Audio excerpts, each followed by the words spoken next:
Very early in the morning, the chief priest with the elders, the teachers of the law, and the whole Sanhedrin reached a decision. They bound Jesus, led him away, and handed him over to Pilate. "Are you the king of the Jews?" asked Pilate. "Yes, it is as you say," Jesus replied. The chief priest accused him of many things. So again Pilate asked him, "Aren't you going to answer? See how many things they are accusing you of?" But Jesus still made no reply, and Pilate was amazed. Now it was the custom at the feast to release a prisoner whom the people requested. A man called Barabbas was a prisoner with the insurrectionists who had committed murder in the uprising. The crowd came up and asked Pilate to do for them what he usually did. "Do you want me to release to you the king of the Jews?" asked Pilate, knowing it was out of envy that the chief priests had handed Jesus over to him. But the chief priests stirred up the crowd to have Pilate release Barabbas instead. "What shall I do then with the one you call the king of the Jews?" Pilate asked them. "Crucify him," they shouted. "Why? What crime has he committed?" asked Pilate. But they shouted all the louder, "Crucify him." Wanting to satisfy the crowd, Pilate released Barabbas to them. He had Jesus flogged and handed him over to be crucified. The soldiers led Jesus away into the palace. That is the Praetorium, and called together the whole company of soldiers. They put a purple robe on him, then twisted together a crown of thorns and set it on him. And they began to call out to him, "Hail, King of the Jews!" Again and again they struck him in the head with a staff and spit on him. Falling on their knees, they paid homage to him. And when they had mocked him, they took off the purple robe and put his own clothes on him. Then they led him out to crucify him. A certain man from Cyrene, Simon, the father of Alexander and Rufus, was passing by on his way in from the country, and they forced him to carry the cross. They brought Jesus to the place called Golgotha, which means the place of the skull. Then they offered him wine mixed with myrrh, but he didn't take it, and they crucified him. Dividing up his clothes, they cast lots to see what each would get.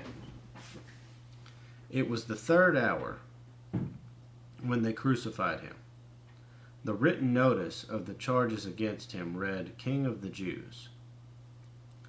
They crucified two robbers with him, one on his right and one on his left.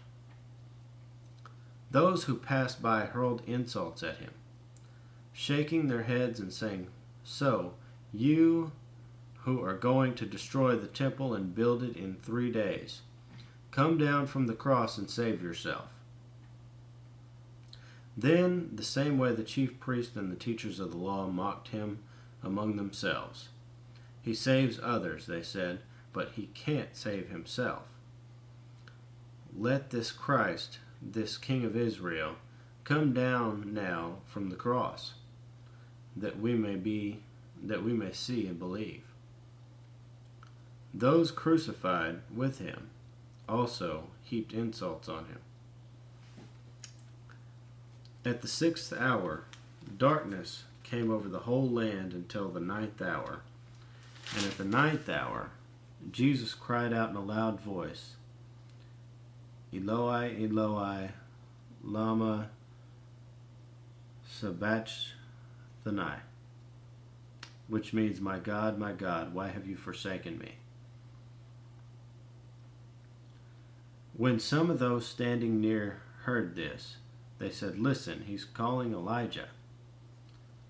One man ran, filled a sponge with wine vinegar, put it on a stick, and offered it to Jesus to drink. "Now leave him alone. Let's see if Elijah comes to take him down," he said. With a loud cry, Jesus breathed his last.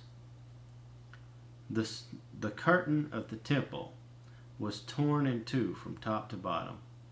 And when the centurion who stood there in front of Jesus heard his cry and saw how he died, he said, "Surely this man was the Son of God." Some women were watching from a distance. Among them were Mary Magdalene, Mary the mother of James the younger, and of Joseph and Salome. In Galilee, these women had followed him and cared for his needs. Many other women who had come up with him to Jerusalem were also there. It was preparation day. That is the day before the Sabbath. So, as evening approached, Joseph of Arimathea, a prominent member of the council, who was himself waiting for the kingdom of God, went boldly to Pilate and asked for Jesus' body. Pilate was surprised to hear that he was already dead. Summoning the centurion, he asked him if Jesus had already died. When he learned from the centurion that it was so, he gave the body to Joseph. So Joseph bought some linen cloth, took down the body, wrapped it in the linen, and placed it in a tomb cut out of rock. Then he rolled a stone against the entrance of the tomb. Mary Magdalene and Mary, the mother of Joseph, saw where he was laid.